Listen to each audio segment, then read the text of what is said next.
US department of સ્ટેટના open doors 2024ના reports અનુસાર 2009 પછી પહેલી વખત એવું બન્યું છે કે ભારતથી અન્ય કોઈ પણ દેશ કરતાં સૌથી વધુ વિદ્યાર્થીઓ યુનાઇટેડ સ્ટેટ્સમાં આવ્યા હતા.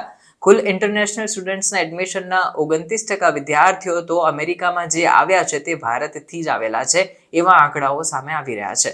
વર્ષ 2023-24માં 3,31,602 લોકો યુએસમાં અભ્યાસ કરી રહ્યા છે, જે ગત વર્ષની સરખામણીમાં 23% વધુ છે.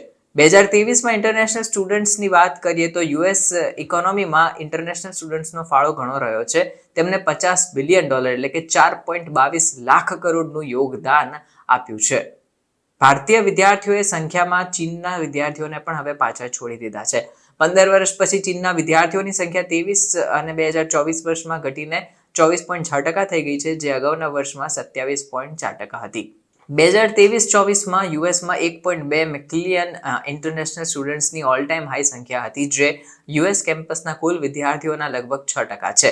હવે 3,30,000 ભારતીય વિદ્યાર્થીઓ અને 2,77,000 વિદ્યાર્થીઓની નજીક બીજા ક્રમે ચીન આવે છે. પછી ત્રીજી સૌથી વધુ સંખ્યામાં વિદ્યાર્થીઓ જો આવતા હોય તો એ સાઉથ કોરિયાના છે. પણ 2023-24માં જો બંને દેશો બાદ અંતર જોઈએ તો ઘણું આમનામાં વધારે છે. બે દેશોમાં લાખોની સંખ્યામાં હતા, પણ ત્રીજું સૌથી હાઈએસ્ટ દેશ જે સાઉથ કોરિયા છે તેના સ્ટુડન્ટ્સ 2023-24માં માત્ર 43,149 આવ્યા છે. એટલે કે ભારતીય સ્ટુડન્ટ્સનો યુએસની એજ્યુકેશનલ સેક્ટરની ઇકોનોમીમાં જો બૂસ્ટઅપ કરવાનો ફાળો હોય તો તે સૌથી વધુ છે. યુએસમાં ઇન્ટરનેશનલ ગ્રેજ્યુએશન એટલે કે તમે માસ્ટર્સ અને પીએચડી પણ ગણી લો તો વિદ્યાર્થીઓમાં બીજા નંબર ઉપર સૌથી વધુ વિદ્યાર્થીઓ જો કોઈ દેશમાંથી આવતા હોય તો તે ભારતથી આવે છે. અમેરિકામાં ઇન્ડિયન ગ્રેજ્યુએટ સ્ટુડન્ટ્સની સંખ્યા 19% વધીને 1,96,567 સ્ટુડન્ટ્સને પાર પહોંચી ગઈ છે. ભારતમાંથી અંડર ગ્રેજ્યુએટ વિદ્યાર્થીઓની સંખ્યા પણ 3% વધી ગઈ છે અને તે 36,053 આસપાસ થઈ ગઈ છે. જ્યારે નોન ડિગ્રી સ્ટુડન્ટ્સની સંખ્યા અમેરિકામાં 28% ઘટીને 1,426 થઈ ગઈ છે. યુએસની અંદર વિદ્યાર્થીઓ સૌથી વધારે જો કોઈ પ્લેસ પસંદ કરતા હોય તો તે છે કેલિફોર્નિયા, ન્યુયોર્ક, પછી ટેક્સાસ, મેસેચ્યુસેટ્સ અને ઇલિનોઇસ. આ તમામ જે કહેવાય યુએસની અંદર ભારતીય સ્ટુડન્ટ્સ કે કોઈ અન્ય સ્ટુડન્ટ્સ માટે સૌથી પ્રેફરેબલ રહેલા છે.